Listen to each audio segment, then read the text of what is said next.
Եկեք միասին հասկանանք ժողովրդավարության ամենահիմքը։ Կեցցե ժողովրդավարությունը։ Սա ոչ թե կարգախոս է, այլ մեր հիմքը։ Ուրեմն ամեն ինչի սկիզբը մենք ենք ժողովուրդը։ Իշխանության միակ իրական աղբյուրը։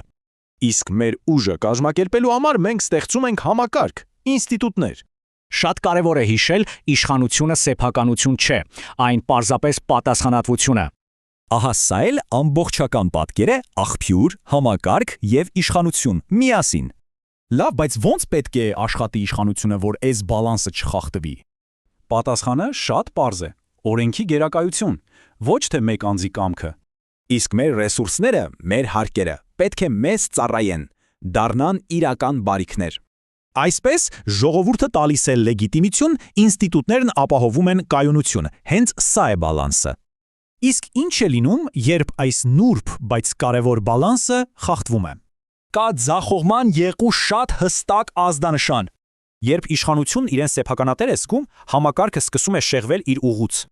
Եվ երբ ամբողջն է փորձում դատավոր լինել, համակարգը ճնշումից ապակայունանում է։ Այնպես որ եկեք ամփոփենք այս կարևորագույն գաղափարը։ Պետք է պահպանել բալանսը, պետք է առաջին տեղում դնել ժողովրդին։ Ուրեմն դեմոկրատիա, զինդաբադ։